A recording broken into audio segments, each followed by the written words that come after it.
You've started playing Animal Crossing and you love it so much that you've bought yourself a new Switch, or at least intend to. You're not entirely sure if it's possible, but you hope to move your character to your new island and continue playing. This video will answer your many questions relating to this daunting task, including what you can and can't do. Hi there Animal Crossing lover, I'm Alexi Giovani, and in this video we'll cover off what happens when you move your island resident to a new island. Are you curious about whether or not you get to keep your bells? Have you thought about what happens to your storage and catalogue of items? You've spent heaps of time learning DIYs, do you remember them? What about your Critterpedia progress? All those creatures, bugs and fish you've caught? Will you have to start again? Will my villagers even remember me on my old island? And what about reactions? Despite Tom Nook getting stern with us, we'll answer all this and more. So make yourself comfortable on this channel that's chock-a-block with Animal Crossing vids. If there's anything you're not sure about, please use the comments below, but I hope we cover it all. Let's get into it. The most asked question in my last video was whether you could move your character if you're a mayor. Unfortunately, as a mayor, you can only move yourself with your whole island. To move just yourself as a non-mayor or an island representative, as the game calls it, you'll need a second copy of the game. And you will need to do it on a local network, that is, in a physical room. You will become the mayor if you're the first one moving to the new island on the target new Switch. Do you recall when you started the game and you only started with 20 slots in your pockets? Well, moving islands keeps your pocket size intact along with the contents, so I'd recommend filling up with stuff that you want on the new island, including those hard to breed flowers and all your fruit types. This might be a little easier to settle in. For absolute sure, you'll be wondering if you can keep your bank account, and the answer is yes. If you're curious on how I got so many bells, check the description for a linked video on treasure islands so you too can be a billionaire. All the items you've picked up before or bought before are remembered, however you don't get the catalogue option on your Nook phone until you get Nook's Cranny built.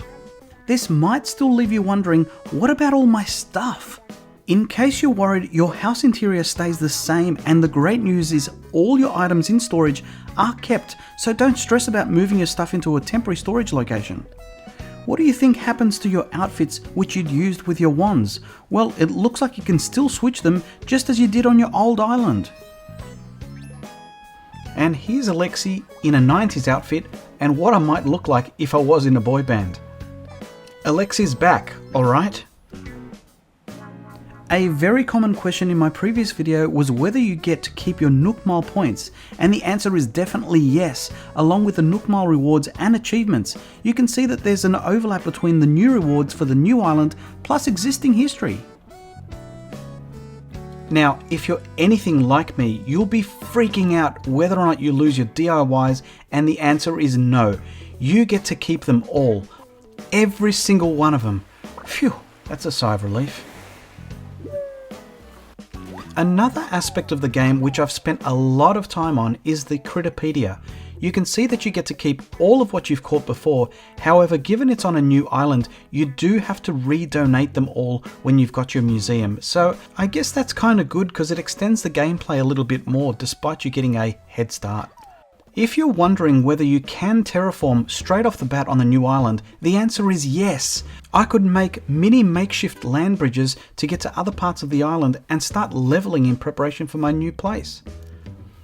If you establish a new island on the new Switch, you do get a complete snapshot of the custom designs from your old island.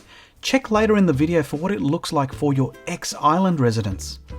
The other curiosity I had was whether or not you get to keep all of your letterbox, and you can see that I've got unread mail.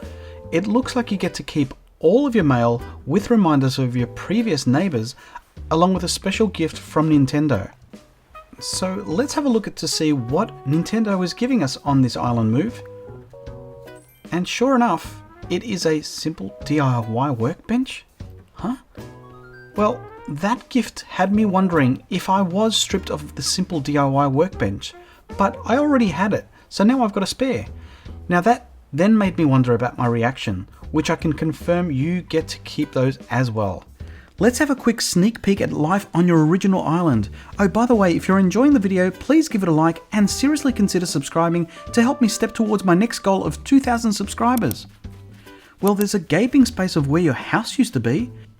Wondering what happens to things you've donated in the museum? You become somewhat forgotten, particularly in the museum where anything that you had donated is from an anonymous donor. It doesn't necessarily impact though your collection in the museum, which would have been a shame given that I'd recently just completed the art section and the fish section. Try saying that 6 times. I'd mentioned earlier in the video that you take a snapshot of the custom designs that you have at that point in time, and it looks like the original is kept there as well, so both sides of the fence do get their own copy of the custom designs. Not too surprising was a question in my previous video on whether your old villagers remember you, so let's fly to my old island of Oak Tree to find out. I was known as New Doug. That's a Ragnarok reference for those Marvel fans, and you'll see that they still refer to me as that. Zucker greets me as a new person somewhat, and if I visit an old friend Fauna, she also calls me by my nickname. And then I found Audie, which was icing on the cake. She talks to me like she's known me for years, which she kinda has. Now doesn't that bring a smile to your face? If you want a guide with the game prompts and how to do it, check out this longer version. Thanks channel members for your support.